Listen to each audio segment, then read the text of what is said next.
Então, queridos, nós chegamos no sétimo e último ai, que nós temos visto aqui ao longo da exposição do capítulo 23.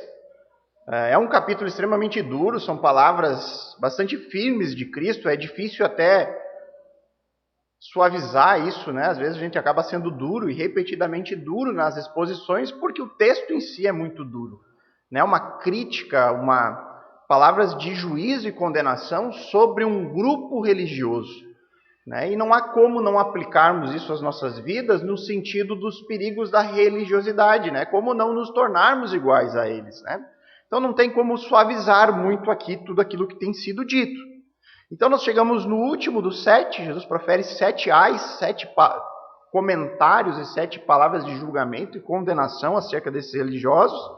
E aqui vou recapitular brevemente os 6, usando apenas, parafraseando o texto original, usando os títulos das exposições que eu tive até aqui.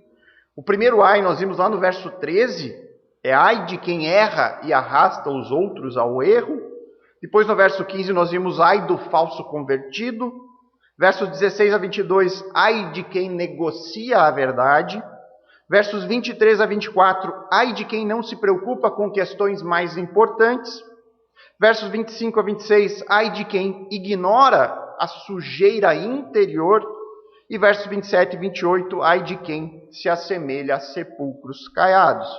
Hoje nós finalizamos essa série de exposições com o título, né, já que não temos a imagem hoje aqui para você, aqueles que anotam sempre, né? Ai de quem se considera superior. Ai de quem se considera superior. Lembrando que todas essas palavras de juízo e condenação proferidas por Cristo, elas estão intimamente interligadas.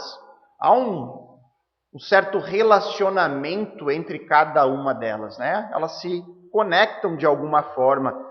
E Jesus, em muitos casos, ele aprofunda uma questão já vista anteriormente.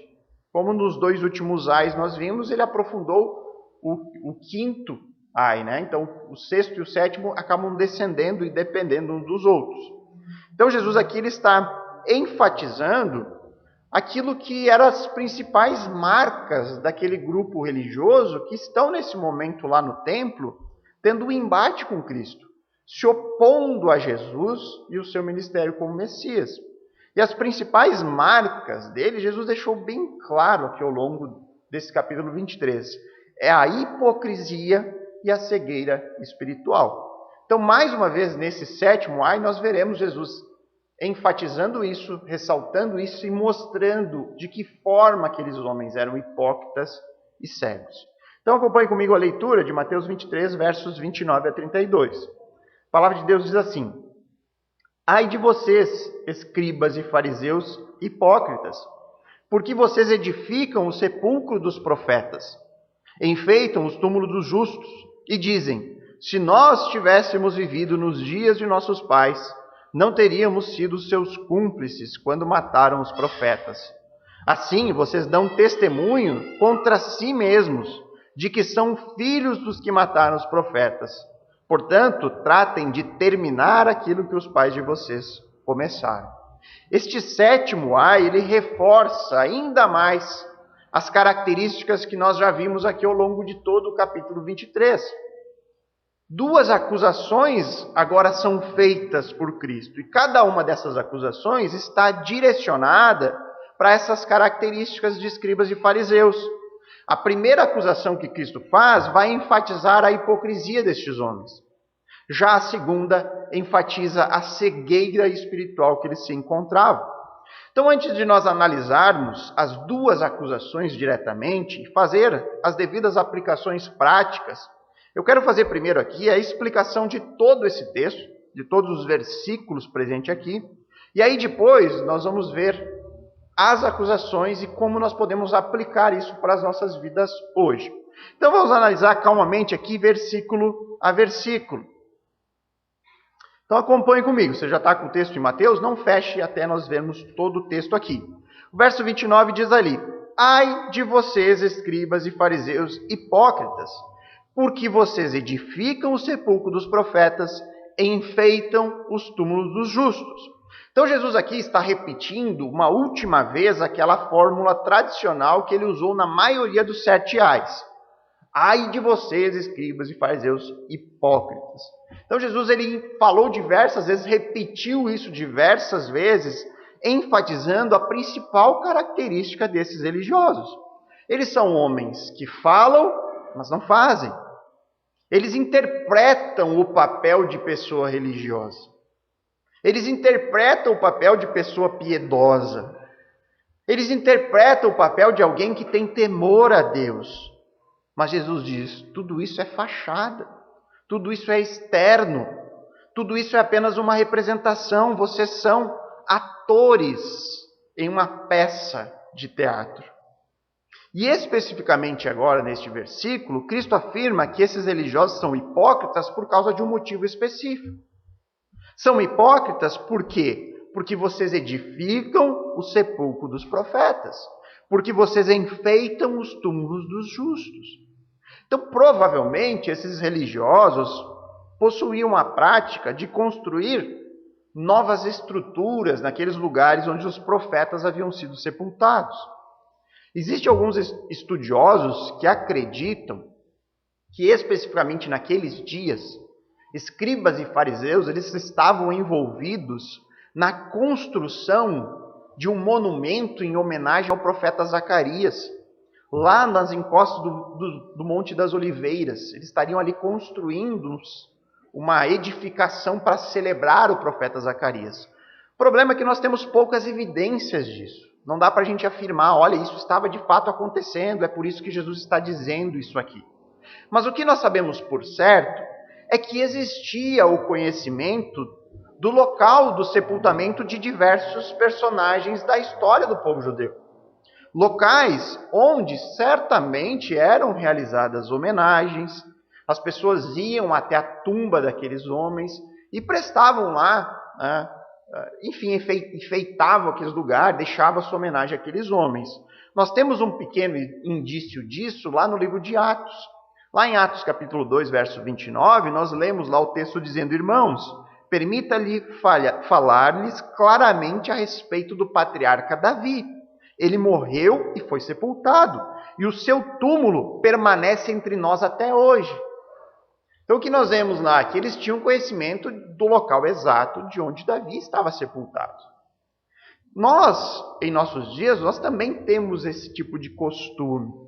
É comum para nós hoje você encontrar locais onde determinada celebridade foi sepultada, né? E você tem lá naqueles lugares algumas edificações, as pessoas constroem ali algum monumento em homenagem àquela pessoa, onde as outras vão até lá e colocam lá suas flores, suas homenagens, enfim.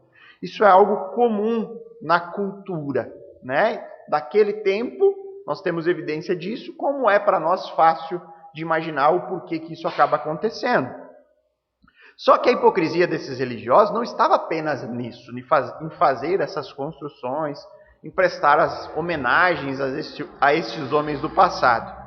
Isso está também presente naquilo que eles falavam, não apenas o que faziam, mas no que eles falavam. Olha o verso 30, Jesus diz, olha, vocês são hipócritas por construírem os sepulcros, por edificarem lá seus monumentos. Mas além disso, vocês também são hipócritas porque dizem, se nós tivéssemos vivido nos dias de nossos pais, não teríamos sido seus cúmplices quando mataram os profetas. Essa era a afirmação deles. Eles olhavam para as histórias de Israel no passado e diziam, olha, se nós tivéssemos vivido em outro tempo, naquele momento, nós não teríamos cometido o mesmo erro. E nós sabemos que ao longo da história de Israel, vários profetas de Deus foram perseguidos e mortos pelo próprio povo de Israel. Talvez a história mais conhecida neste sentido seja a de Jezabel, a esposa do rei Acabe. O texto bíblico diz que ela literalmente exterminava os profetas. Você encontra lá no primeiro livro de Reis, no capítulo 19, verso 10, o profeta Elias, que viveu neste período de Jezabel, do rei Acabe, dizendo, tenho sido muito zeloso pelo Senhor, Deus dos exércitos, porque os filhos de Israel deixaram a tua aliança, derrubaram os teus altares e mataram os teus profetas à espada. Só fiquei eu, e eles estão querendo tirar-me a vida. Essa era a situação do profeta Elias. Ele diz: olha, o povo de Israel abandonou o Senhor, abandonou a aliança. Hoje eles estão matando os profetas de Deus, de tal forma que só restou eu. E o único eles ainda querem matar. Então o que os escribas e fariseus diziam sobre a atitude do seu povo no passado? Eles diziam que se eles tivessem vivido no período de Elias, eles jamais estariam do lado dos seus pais, eles jamais estariam do lado dos seus antepassados. Eles não estariam do lado do povo perseguindo os profetas, mas eles, fariseus e escribas, estariam do lado do profeta Elias, defendendo o profeta de Deus. Vocês conseguem perceber o que eles estão dizendo? Naquele tempo cruel de perseguição aos profetas, nós estaríamos lá defendendo o profeta de Deus. Mas o que estava acontecendo nesse exato momento? Qual era a contradição clara desses religiosos? Neste momento da história que Jesus está ali falando, quem é o profeta? Quem é a boca de Deus no meio do povo? Quem é aquele que é o porta-voz de Deus naquele momento? É Cristo. O Messias é o profeta. E de que lado escribas e fariseus estão? Do lado de Jesus? Defendendo a Ele? Não, eles estão tramando uma maneira de matar o profeta enviado por Deus. É por isso que nos versos 31 e 32, Jesus ele trata com ironia. Jesus utiliza da ironia para condenar escribas e fariseus. Cristo diz assim, por conta do que vocês dizem, por conta dessa declaração de vocês, vocês dão testemunho contra si mesmos, de que são mais filhos... li errado. Vocês dão testemunho contra si mesmos de que são filhos dos que mataram os profetas. Portanto, tratem de terminar aquilo que os pais de vocês começaram. Então, a própria afirmação de escribas e fariseus dá testemunho contra eles mesmos. Jesus está dizendo ironicamente, vocês são mais filhos dos seus antepassados do que vocês são capazes de identificar. Os fariseus, eles falavam dos pais no sentido de descendência. Nós não estaríamos do lado dos nossos descendentes. E Cristo aqui coloca eles como filho em um sentido de semelhança. Vocês são muito mais parecidos com eles do que vocês imaginam. Vocês são verdadeiros assassinos, filhos de assassinos. Enquanto clamam por piedade, essa piedade é da boca para fora. Porque vocês estão tramando uma maneira de fazer exatamente igual aos seus antepassados. Vocês estão procurando uma forma de matar o profeta. Vocês estão tramando uma maneira de calar o próprio Filho de Deus. Esse último versículo aqui, o verso 32, ele é um tanto quanto enigmático, digamos assim. Na NAA nós lemos, portanto, tratem de terminar aquilo que os pais de vocês começaram. Se nós vamos para a versão anterior à NAA, a Almeida Revista aí atualizada, ela diz assim: enchei vós, pois, a medida de vossos pais. A construção da área ela é mais semelhante ao sentido original do texto no grego. Na maneira como o texto se apresenta a nós, irmãos, parece que existe aqui uma medida em que Deus está tolerando o pecado desses religiosos. Existe uma medida onde Deus está tolerando, permitindo que aquilo se desenrole. E essa medida está para ser completa. Ela está para se tornar no auge, né? Deus está se enchendo aqui da atitude desses homens. Quando essa medida for alcançada, quando escribas e fariseus completarem aquilo que os pais iniciaram, a única coisa que eles colherão é a ira do Senhor. Isso vai ficar bem claro no texto da próxima semana, onde nós veremos a parte final aqui dos ais, os versos 33 a 36. Então, nesse sétimo e último ai, Cristo ele faz duas graves acusações contra escribas e fariseus. Acusações essas que demonstram de forma ainda mais clara, de forma final aqui, a hipocrisia e a cegueira desses religiosos. A primeira acusação, ela trata especificamente da hipocrisia. A segunda, da cegueira. E é sobre isso que nós vamos falar a partir de agora. Nós vamos nos deter a essas acusações. Quais são elas? Onde elas vivem? Do que se alimentam? Do que elas tratam? E principalmente, como nós podemos aplicar a nossa vida? Como que eu posso tornar isso relevante a mim? Pegar essas palavras de Jesus, porque tenho falado isso aqui repetidamente, nós temos uma tendência de passar pelo capítulo 23, especificamente de Jesus, e ler esses ais de Cristo e apartar da nossa vida. Essas palavras são para os religiosos. Essas palavras são para escribas e fariseus, aquele povo terrível.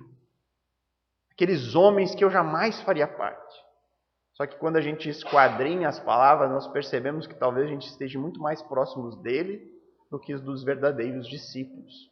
Por isso é importante nós meditarmos e aplicarmos a nossa vida.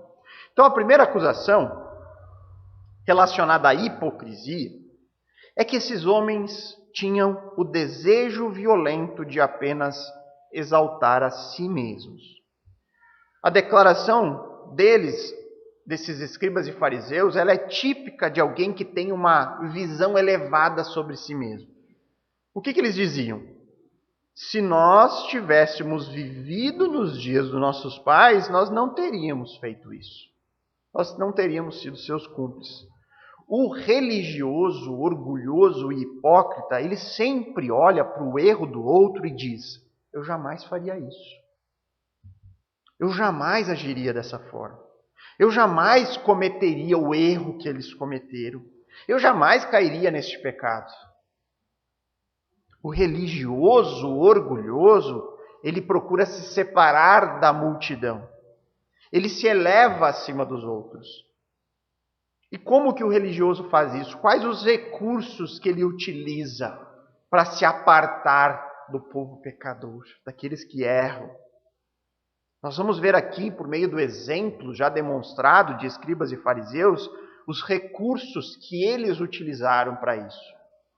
Esses recursos, irmãos, você vai ser capaz de facilmente notar sendo usado até hoje, por meio de pessoas que tendem a se elevar, que tratam, que agem da mesma forma como um religioso hipócrita. Então, o religioso orgulhoso, ele se separa do povo comum por meio de algumas maneiras, algum tipo de procedimento. O primeiro que a gente pode observar aqui é na forma de se vestir.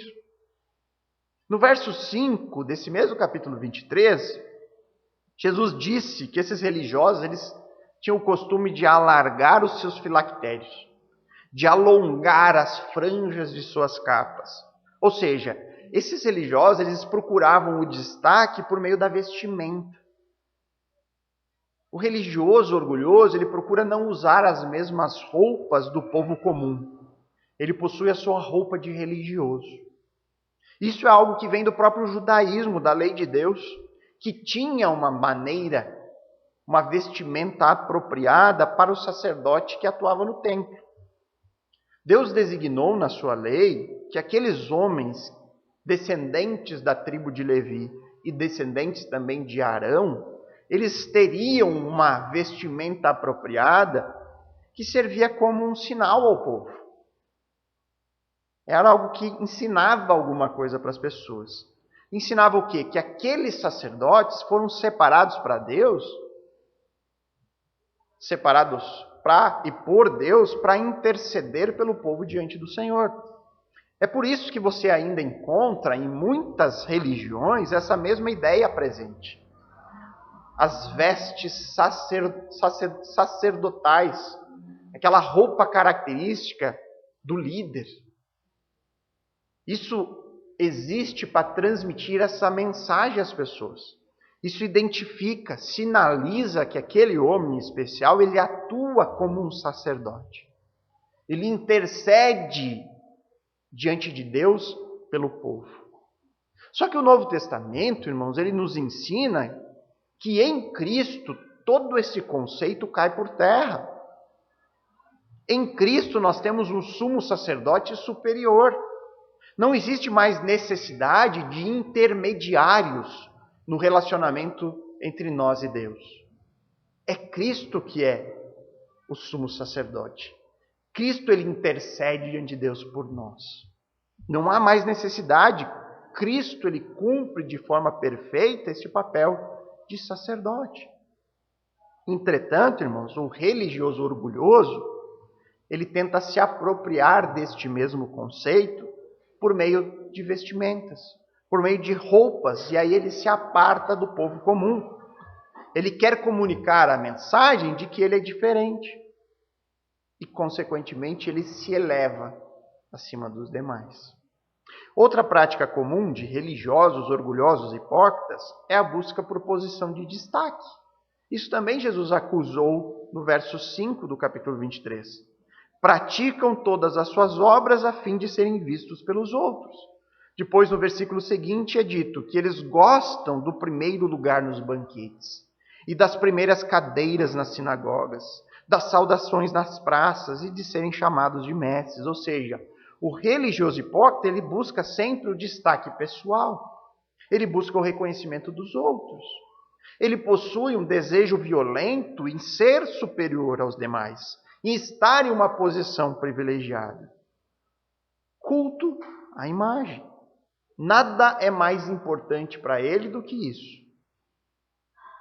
Consequentemente, dificilmente você verá um religioso servindo a igreja. Ele gosta de ser servido. Ele gosta de ser paparicado.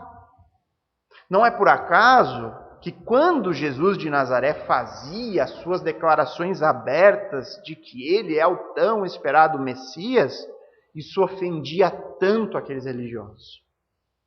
Por quê? Jesus não era o que eles esperavam. Porque Cristo não era semelhante a eles mesmos. Jesus era justamente o oposto de tudo o que escribas e fariseus eram e desejavam ser. A pessoa de Jesus, a vida do Messias como um todo, a sua maneira de agir, a sua maneira de falar, o seu posicionamento como servo, as pessoas com que Jesus andava e se relacionava, tudo isso ofendia o espírito orgulhoso e hipócrita destes homens. É claro que não seria nada fácil para escribas e fariseus aceitar o Messias que não vive na busca por destaque, porque eles viviam dessa forma. E eu destacaria ainda uma última prática que comum de religiosos orgulhosos e hipócritas na busca por exaltar a si mesmo. Eles fazem o maior uso possível de religiosidade externa. Aquela religiosidade que é aparente aos olhos.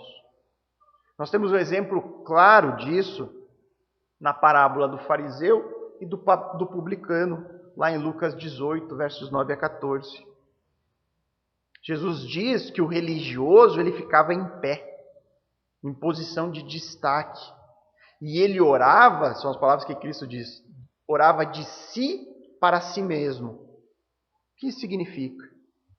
Que a mente do religioso orgulhoso, quando ele faz uma oração, ele não está preocupado em falar com Deus, em conversar com o Senhor, em colocar diante do seu Pai as suas petições, as suas angústias, confessar o seu pecado.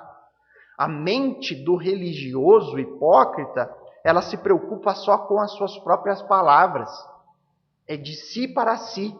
Ela fica catando as palavras certas a serem ditas, porque a preocupação dele é como que as suas palavras vão ser recebidas pelos outros que estão próximos.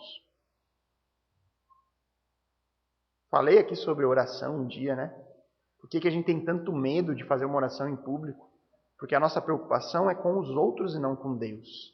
E aí nós oramos como religioso hipócrita, de si para si mesmo. Você nem está falando com Deus, sua mente não está preocupada no que eu quero pedir a Deus neste momento, mas eu estou preocupado o que os outros vão pensar da minha oração. Quais são as palavras que eu devo usar para que eles vejam o quanto eu sou piedoso? E aí nós oramos de si para si mesmo. No caso aqui da parábola, o fariseu, na sua oração, ele exaltava a si mesmo, ele exaltava as suas obras. A sua mente, ela só estava preocupada em buscar os seus feitos pessoais. Exaltar a si mesmo. Nós devemos ter muito cuidado com isso, irmãos. Eu tenho aqui repetido várias vezes ao longo das últimas semanas. Nós não podemos correr o risco de sairmos de um estado de pecadores orgulhosos para o estado de religiosos orgulhosos. Porque certamente, irmãos, o segundo estado vai ser ainda pior que o primeiro. Mas, pastor, por que é pior ser um religioso? Qual é a diferença do religioso orgulhoso para o pecador orgulhoso? Não são os dois ruins? São. Mas o segundo é pior, sabe por quê? Porque o religioso ele vai encontrar na religiosidade dele uma falsa segurança de salvação, uma falsa esperança. A religiosidade nos leva a pensar como o fariseu da parábola, que na sua oração ele dizia: ó Deus, graças eu te dou porque eu não sou como os demais homens. Eu não sou como o pecador. Eu não sou como um roubador, um injusto, um adúltero. Nem ainda como esse publicano. Eu jejuo 2 vezes por semana. E eu dou o dízimo de tudo que ganho. O que é pior, irmãos? Ser apenas um pecador ou ser um religioso que consegue apontar para o pecado dos outros, mas incapaz de olhar a sua própria pecaminosidade. Enquanto o publicano da parábola, um pecador, sim, um pecador, mas arrependido, com o coração quebrantado diante da realidade da sua própria maldade, o texto diz que ele nem mesmo ousava levantar os olhos ao céu. Ele apenas dizia: ó Deus, tenha pena de mim, pecador.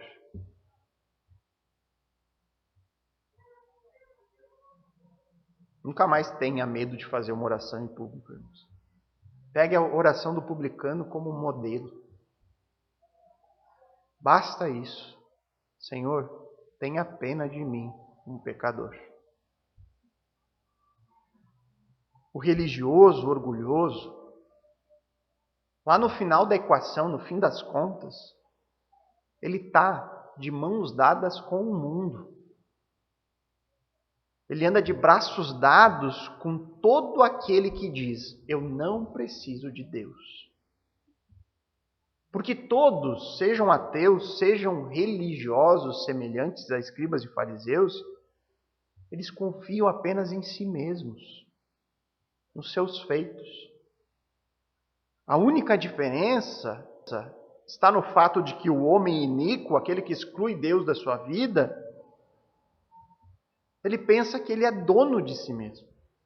Ele se acha autossuficiente. E aí ele tem coragem de dizer no seu coração: Deus não existe. Enquanto o religioso, ele apenas usa a figura divina como uma peça decorativa na sua vida. É um amuleto de proteção. Mas ele nunca se entrega totalmente. Ele nunca reconhece a sua incapacidade. O religioso não canta o que a gente cantou: miserável homem que sou. Ele se recusa. Porque ele não se considera um miserável. Ele não se considera um pobre pecador. O religioso olha para si mesmo de forma elevada: eu sou bom, eu faço, eu mereço. Deus tem que me honrar. Sujeitam Deus à sua própria vontade, como se isso fosse possível de ser feito. Exatamente como escribas e fariseus nos dias de Jesus, que rejeitavam Cristo como Messias muito porque eles mesmos se achavam superiores. Esse é o Messias, mas eu sou muito mais religioso que ele. Eu sou superior a este homem que vem aqui como um servo sofredor. queriam sujeitar Cristo às suas próprias expectativas irreais. A graça de Deus, quando nos alcança, irmãos, ela nos humilha. A graça de Deus diz a nós: você tem que diminuir para que Cristo cresça em você. A graça de Deus, ela demonstra a nossa incapacidade, porque ela diz: você não pode. Nada que você faça vai ser suficiente. É isso que a graça nos diz. Vem de Deus, apenas dele. Você não tem mérito nenhum. Qualquer outro caminho que transfira a glória de Deus para nós, mas eu acreditei. Mas eu estou me esforçando. Mas eu estou dizimando. Mas eu vou na igreja. Qualquer caminho que tire toda a honra de Deus, como uma salvação que vem da graça, é um caminho de morte. Não importa o quão religioso você se ache. É um caminho de morte e deve ser rejeitado. E essa é a primeira acusação que Jesus faz contra os religiosos, escribas e fariseus, que exaltavam a si mesmos. A segunda acusação presente nesse 7º ai mostra que esses escribas e fariseus ignoravam o quanto eram iguais aos seus pais. Então, diante da declaração de escribas e fariseus, que diziam que jamais eles fariam o mesmo que os seus antepassados, que mataram os profetas que Deus levantou, Jesus ele afirma que essa própria declaração de escribas e fariseus dava um testemunho de que esses religiosos eram muito mais semelhantes aos seus pais do que eles podiam sequer imaginar. Eram verdadeiros assassinos, filhos de assassinos. Escribas e fariseus ignoravam o quê? A sua própria sujeira interior. Lembra do que Jesus disse? Eles limpam o exterior do copo e do prato, mas por dentro estão cheios de roubo e glutonaria. Ignoravam a própria pecaminosidade, se exaltavam como pessoas perfeitas, ignoravam o quanto eram iguais, pecadores em rebelião, tanto quanto os seus descendentes. E, irmãos, eu acredito que neste ponto é bastante provável que você já tenha agido na semelhança desses religiosos aqui do texto. Por isso que eu falo, irmãos, a gente passa para o capítulo 23 e aparta de nós. Mas quando a gente esquadrinha de fato o texto, a gente percebe, opa, acho que eu já fui um pouco assim. Acho que eu já agi desta maneira. E antes que alguém diga, não, pastor, eu jamais faria igual os escribas e fariseus, aí eu digo, bom, se você pensa assim, então você já está agindo como um fariseu e publicano, um fariseu e escriba. Vai me dizer que você nunca leu o livro do Êxodo e não ficou revoltado com aquele povo no deserto, que pouco depois de ter visto o poder de Deus por meio de Sinai, estava lá se revelando no Monte Sinai de forma visível e grandiosa. Poucos segundos depois, eles se reuniram para adorar um bezerro de ouro. Vai dizer que nunca leu isso e ficou pensando, mas que povo duro do caramba. Eu jamais faria isso. Eu estaria lá com Moisés, ia descer e quebrar na cabeça deles essas pedras. Vai dizer que você não ficou indignado quando este mesmo povo, recebendo comida do céu, ficou reclamando que queria voltar para o Egito porque lá tinha carne para comer. Nunca se revoltou com isso? Irmãos, nós sempre corremos o risco de achar que nós jamais estaríamos do lado daqueles que cronologicamente, poucos dias depois desse relato aqui em Mateus 23, vão estar gritando, crucifica-o. A gente pode pensar assim, eu jamais estaria lá pedindo isso. É exatamente este o erro de escribas e fariseus. Olhar para as histórias do passado, os relatos bíblicos, que mostram que é um povo rebelde, uma raça humana de coração duro, e dizer, eu jamais faria isso. Quando eu olho para os erros do passado, para o pecado dos outros e digo, eu jamais agiria desta forma, eu estou simplesmente ignorando a minha própria natureza pecaminosa. Eu ignoro o meu próprio pecado. Significa que eu ainda não entendi de uma maneira mais profunda o estrago que o pecado causou em nós. E quando eu ignoro a minha própria pecaminosidade, quando eu acredito que jamais cometeria os mesmos erros dos outros, o que acontece? Eu me coloco numa posição mais elevada, uma posição quase de impecaminosidade. Eu não peco mais, eu não cometeria esse tipo de pecado. Eu não teria esses mesmos erros. E quando isso ocorre, irmãos, é um sinal de que talvez eu tenha passado da condição de um pecador orgulhoso para um religioso orgulhoso. Eu olho sem compaixão para a raça humana em seu pecado. Eu penso, não, mas eu sou o melhor. Eu não faria o que eles fizeram. O religioso orgulhoso faz isso. Ele ignora o quanto ele é semelhante aos outros. Ele ignora o quanto ele pode ser igual a escribas e fariseus. O religioso orgulhoso, ele considera superior. Ele cria o hábito de julgar a atitude dos outros. Mas ele é incapaz de consertar a sua própria vida.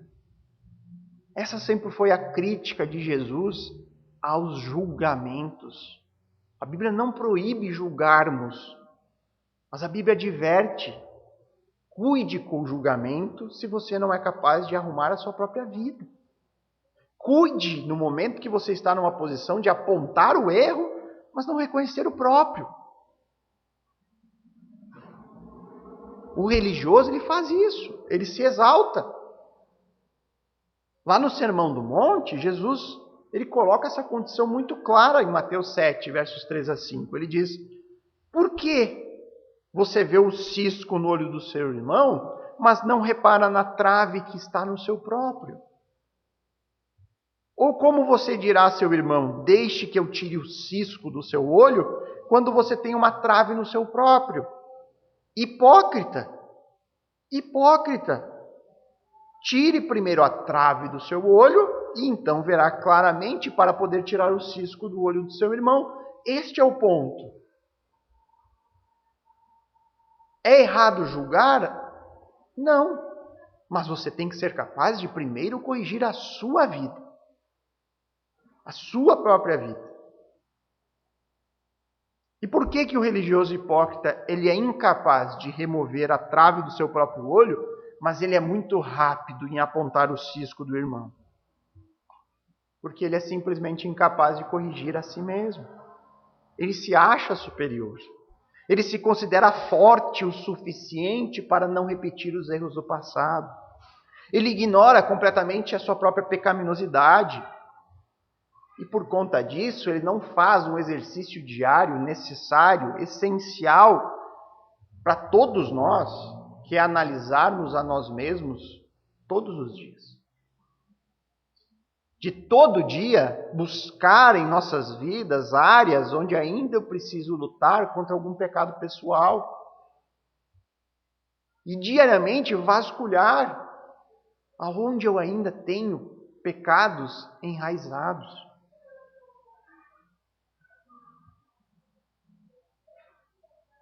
Tenho dito aqui em várias ocasiões ao longo da exposição do capítulo 23 que esse é um momento de ruptura no Evangelho de Mateus. Jesus aqui está colocando de maneira definitiva a responsabilidade sobre o povo de tomar uma decisão sobre ele. A partir de agora não vai haver neutralidade. A partir do capítulo 23 não tem. Ou aquela pessoa que está ouvindo essas palavras de Jesus no texto se posicionará ao lado dos religiosos na oposição, ou ficarão ao lado do Messias e se colocarão como um discípulo. O lado do posicionamento em relação a Jesus, seja união ou oposição, ele está diretamente ligado ao reconhecimento da própria miséria. Está ligado ao arrependimento, reconhecimento de pecado. Só estarão ao lado de Cristo aqueles que não olham para os outros com ar de superioridade, com arrogância, Mas só fica do lado de Cristo aqueles que reconhecem o próprio pecado, que reconhecem a sua necessidade da graça de Deus. Quando reconhece que é tão pecador quanto os outros e que precisa de um salvador pessoal na sua vida. E mais uma vez eu digo, irmãos, não há neutralidades sobre isso em nosso posicionamento. Não há.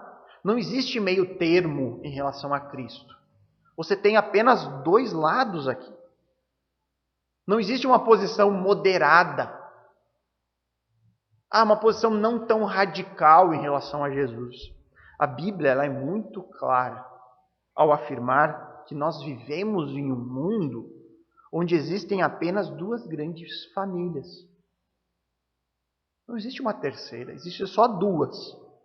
A família dos filhos de Deus e as famílias do filho do diabo. Isso choca as pessoas. Eu garanto que se você chegar numa reunião familiar e pedir um momento da atenção e falar sobre isso na sua família, onde não haja muitos crentes, talvez hajam vários católicos presentes, provavelmente eles vão lhe expulsar e nunca mais lhe convidar para participar das reuniões familiares. Porque você dizer que as pessoas são ou filho de Deus ou filho do diabo, isso choca. As pessoas veem o quê? A ideia da semelhança. Somos filhos por sermos semelhantes. E aí você está dizendo que eu sou filho de um diabo, guampinha, monstro horrível. Mas a Bíblia é muito clara, não é esse o sentido de aparência, porque nós nem sabemos qual é a aparência do diabo. Certamente não é da maneira como as pessoas pensam. Isso está no sentido de união ou oposição a Cristo. Não tem terceira opção. Ou nós somos amigos de Deus ou inimigos dele. Ou nós nos unimos a ele e seguimos os seus mandamentos, ou nós vivemos em oposição a ele. Vivemos como se não houvesse lei. E é simples assim, não existe uma terceira via aqui, uma terceira opção. É direto e duro, mas é verdadeiro. Lá em 1 João, capítulo 3, versos 7 a 10, se você hoje quer fazer ainda de meio-dia isso na sua família, você pega esse texto, 1 João, capítulo 3, 7 a 10, e sugira uma meditação sobre isso. Filhinhos, não se deixe enganar por ninguém. Aquele que pratica a justiça é justo, assim como ele é justo. Aspecto de semelhança. Aquele que pratica o pecado procede do diabo, porque o diabo vive pecando desde o princípio. Esse é o motivo. Por que são filhos do diabo? Porque o diabo vive pecando. O diabo vive em oposição à lei. É ele que vive em iniquidade. Para isto se manifestou o Filho de Deus, para destruir as obras do diabo. Todo aquele que é nascido de Deus não vive na prática do pecado. Não é que não são pecadores. Ele não vive na prática do pecado. Por quê? Porque nele permanece a semente divina. Não vive mais como se ele não tivesse que prestar contas a ninguém. Ele sabe que há uma lei, que há mandamentos, há ordens que ele precisa seguir, há um modelo que ele precisa se espelhar. E aí ele continua, esse não pode viver pecando, porque ele é nascido de Deus. Nisto são manifestos filhos de Deus e os filhos do diabo. Todo aquele que não pratica a justiça não procede de Deus. E o mesmo vale para aqueles que não amam seu irmão. Então, os filhos do diabo são simplesmente, segundo o texto, aqueles que vivem na anomia. Lembra aquela palavra grega que nós vimos semana passada? Anomia. É uma palavra que indica pessoas que vivem como se a lei não existisse. Vivem em iniquidade. Vivem como se não tivessem que prestar contas da sua vida. Vivem no pecado. E muitos desses, além de viver no pecado, eles se consideram sem pecado algum. Se consideram merecedores ainda do favor de Deus. Já os filhos de Deus possuem uma consciência oposta a isso. Eles reconhecem a própria miséria, a sua incapacidade e a sua necessidade por um Salvador. Depois que um filho de Deus encontra a sua redenção em Cristo, ele passa a lutar diariamente para vencer o pecado na sua própria vida. E durante essa luta, ele acaba se apegando a outras pessoas. Essas pessoas fazem parte da sua nova família.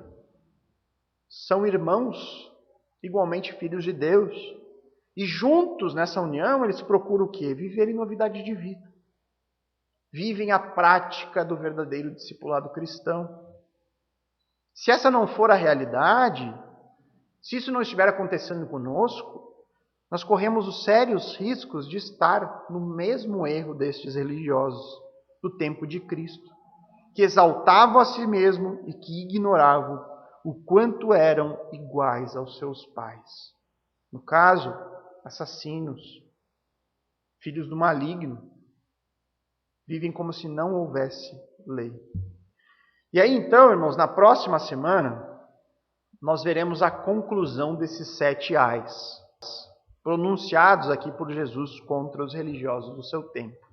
O que vai acontecer com escribas e fariseus depois dessas duras palavras? De que forma eles vão terminar aquilo que os pais começaram? O que isso significa? E principalmente, o que Deus fará com toda essa maldade presente aqui em oposição a Cristo? Antes de encerrar, queridos, eu gostaria de propor aqui uma série de perguntas para a meditação pessoal. Alguns questionamentos que têm o objetivo em lhe ajudar a pensar sobre a sua própria vida, na tentativa de que você perceba algum indício de quem sabe estar no mesmo erro dos religiosos aqui no texto.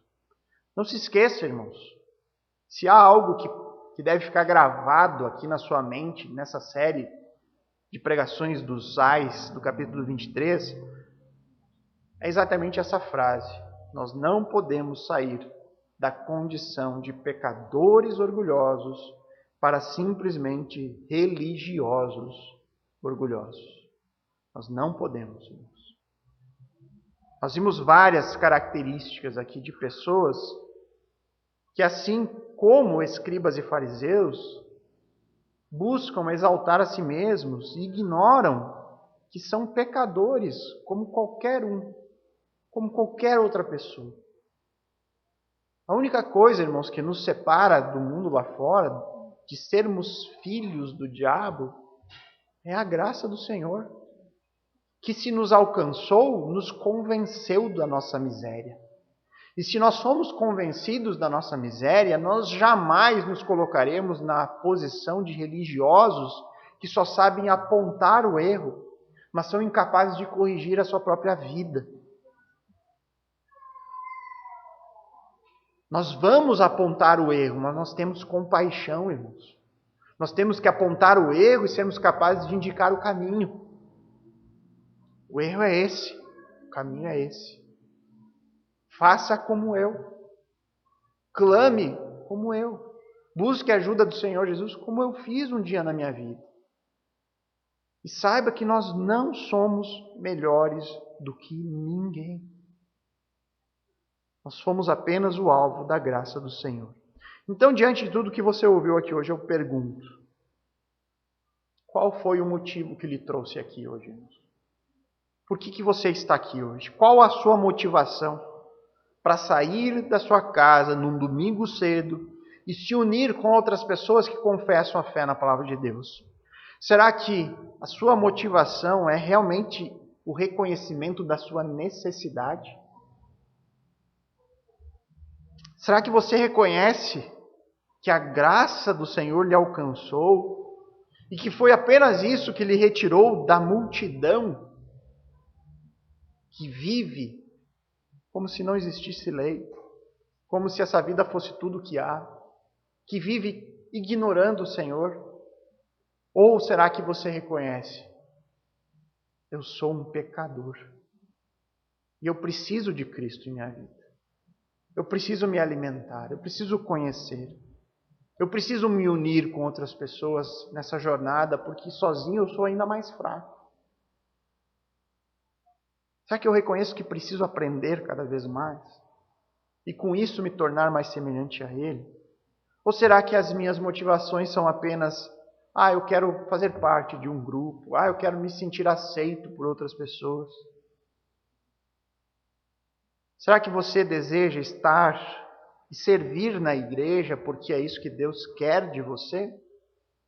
Ou será que você faz isso para que os outros lhe valorizem, reconheçam os seus esforços? Eu venho para a igreja simplesmente porque eu gosto das pessoas que estão ali, porque elas me tratam de forma especial? Eu venho apenas para agradar os meus pais, porque se eu pudesse escolher eu não iria? Ou você possui uma firme convicção do seu pecado? Entende que o pecado é o maior de todos os seus problemas e que a igreja ela é um refúgio nesse sentido, onde você encontra forças para lutar por uma semana toda diante de um mundo que vive em oposição ao Senhor e à sua palavra. Nunca é demais lembrar, irmãos. É a firme convicção da nossa própria miséria que nos leva até Cristo. E é a firme convicção da nossa miséria que nos distancia de pessoas religiosas e hipócritas que buscam apenas satisfazer a si mesmos. Cada dia, irmãos, cada vez mais você precisa fazer o exercício de negar a si mesmo, tomar a sua cruz, ou seja, assumir os custos do discipulado e seguir o Messias de forma pessoal, de forma incondicional, não importa o que venha acontecer, porque apenas isso fará de você um verdadeiro discípulo. Qualquer outro caminho que você venha a tomar vai te levar à hipocrisia e à cegueira. Você será muito mais semelhante a um escriba e fariseu do que a um discípulo de Cristo. Que Deus nos ajude. Vamos orar. Bondoso Pai, amado Senhor, te agradecemos por esse tempo, essas últimas semanas que nós estivemos aqui estudando todo o capítulo 23, essa série de palavras de juízo e condenação proferidas por Cristo contra os religiosos do seu tempo. E te pedimos, Pai, que o Senhor abra os nossos olhos para a verdade de que nós não somos tão diferentes, muitas vezes, dos religiosos do texto, quanto nós talvez imaginássemos que somos. Abre os nossos olhos para a verdade de que somos pecadores carentes da sua graça. Nos ajuda a não errarmos e ainda arrastar outros para o mesmo erro. Nos ajuda a de fato alcançar o nosso coração com a sua graça, nos convertendo de dentro para fora. Porque não há nada pior do que sermos falsos convertidos. Pessoas que apenas se convenceram, muitas vezes intelectualmente, de uma mensagem que faz muito sentido, mas que internamente permanece morto em delitos e pecados. Que ainda não reconhece o quanto precisa de um Salvador, que ainda busca encontrar merecimentos, boas obras que possam lhe fazer entrar na presença do Senhor, algo que é impossível biblicamente.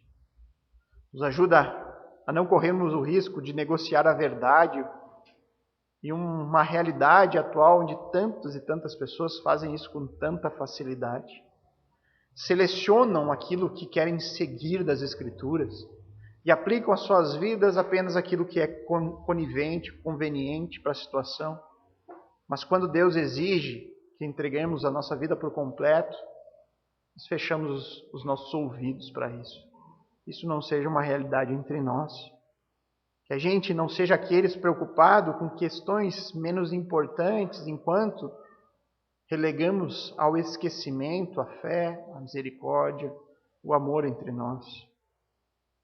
Que a gente jamais ignore a nossa sujeira interior, mas tenhamos o entendimento correto e pleno de que apenas a graça é que nos alcançou e que nos separa de todos os outros, porque todos somos pecadores. Um dia todos nós andamos em trevas, um dia todos nós andávamos em rebelião. Se hoje estamos aqui unidos em Cristo e buscando aprender, simplesmente por causa da graça do nosso Senhor. A gente não seja como um sepulcro caiado, de aparência bonita, mas interiormente cheio de morte e podridão. Também, Senhor, que não sejamos estes que simplesmente ignoram a sua maldade e buscam apenas exaltar a si mesmo, busco apenas a aprovação dos outros.